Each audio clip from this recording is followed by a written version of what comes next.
कई बार हमारा मन इसलिए दुखी होता है ना, क्योंकि हमने किसी के लिए बहुत कुछ किया, बट हमें उसके बदले कोई क्रेडिट नहीं मिला, बल्कि हमें सुनना पड़ा।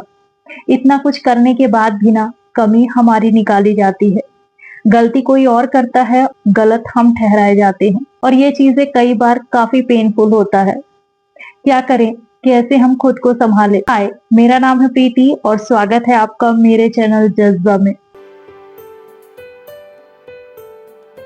जितना ज्यादा आप किसी चीज के बारे में सोचते जाते हैं ना, या फिर फील करते रहते हैं, आपके अंदर घाव बनता जाता है, और ये घाव धीरे धीरे करके ना गहरा होता जाता है।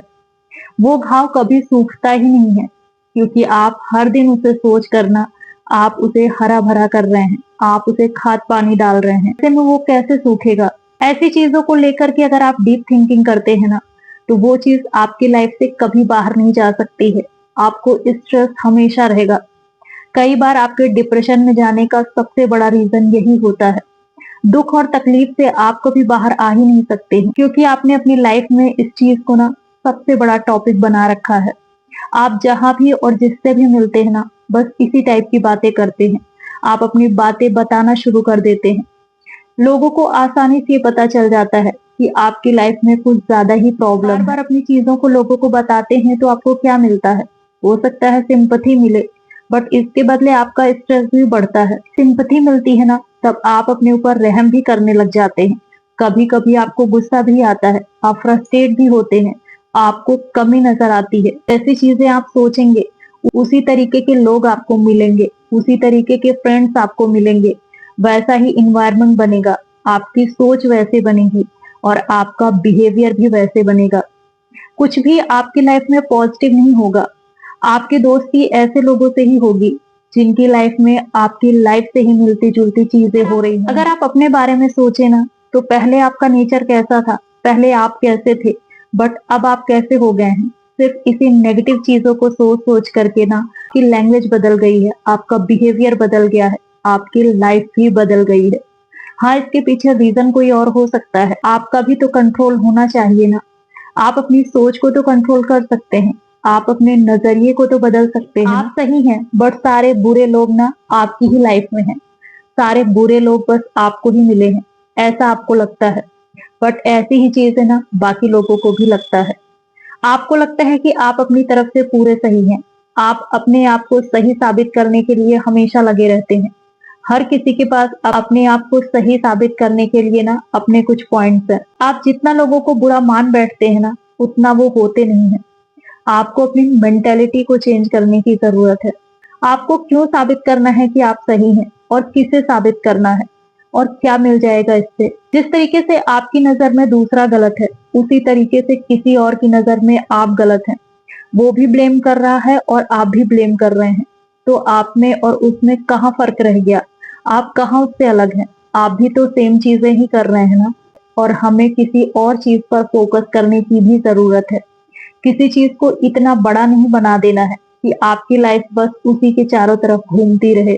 लाइफ में करने को काफी कुछ है। अगर आपके साथ कुछ गलत हो रहा है या हुआ भी है ना, तो आप ये मानिए कि ये आपकी ना किसी गलती की सजा आपको मिली है। हम किसी के साथ कुछ गलत ना करें, हमारे एक्शन सही हो, बट हमारी सोच गलत हो। मन ही मन किसी को लेकर कुछ भी बोल देते हैं, किसी को भी कोसते हैं, किसी से नफरत करते हैं, तो ये भी हमारा कर्म ही है। ये भी हमारे कर्म को बनाता है। भले ही आप बाहर से अपनी सारी रिस्पॉन्सिबिलिटी पूरी करें, आप किसी के लिए बहुत कुछ करें, बट मन में आपके गुस्सा है, नफरत है, और आपके मन में शिकायत भी है, तो ऐसे में आपको क्रेडिट नहीं मिलेगा। कोई मन से आपकी तारीफ नहीं करेगा।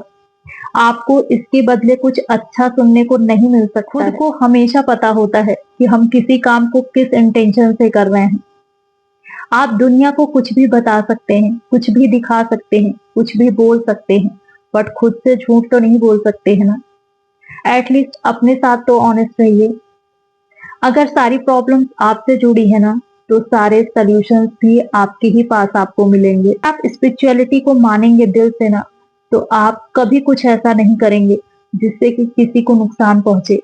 कभी कुछ बुरा सोचने से भी आप डरेंगे। आपका डेली मंदिर जाना, पूजा पाठ करना, दान पुण्य करना, लोगों की हेल्प करना और उसे बताना, लोगों के सामने बड़ी बड़ी बातें करना और खुद फॉलो ना करना, भगवान के सामने खड़े होकर के पिक्चर्स क्लिक कराना, उस चीज का स्टेटस लगाना, फेसबुक पर या इंस्टाग्राम पर उस चीज को डालना, आजकल तो बस ये फैशन की चीज बनकर रह गई है। स्पिरिचुअलिटी कोई दिखावे की चीज नहीं है, ये तो मन में बिठाने की और इसे फॉलो करने की जरूरत है। अगर हम मन से किसी के लिए कुछ भी करते हैं और ये मान के करते हैं कि हम जो कर रहे हैं वो हम उसके लिए नहीं कर रहे हैं, ये तो हम खुद के लिए कर रहे हैं, जिससे कि हमें तसल्ली हो, हम बाकी सारी चीजें भगवान पे छोड़ दिया, तो ये चीज हमें सुकून देती है और इन फ्यूचर आपको इस चीज का ना क्रेडिट जरूर मिलता है, या फिर किसी न किसी रूप में आपके साथ कुछ अच्छा जरूर होता है। चीजें सबको पता है, लोग जानते हैं इसे, लोग इसे याद नहीं रखते हैं, क्योंकि इतना पेशेंस किसमें है, कौन इतना सोचता है। इस तरीके की चीजें अगर कोई बोलता है या करता भी है ना, तो लोग उसे बेवकूफ मानते हैं, या ये मानते हैं कि आज के टाइम पर ऐसा कौन है, ये तो बेवकूफी है, क्योंकि लोग अपने आप को बहुत इंटेलिजेंट समझते हैं, बट सबसे ज्यादा बेवकूफ वही होते हैं। कि टाइम कितना भी बदल जाए बट कुछ चीजें कभी नहीं बदलती हैं, और अगर आप सही सोच के साथ प्रेजेंट में काम कर रहे हैं ना, तो ये आपको सबसे ज्यादा सुकून देगा। किसी से भी कुछ भी पाने की उम्मीद अपने मन से हटा ही दीजिए, सबसे ज्यादा खुश सिर्फ आप रहेंगे।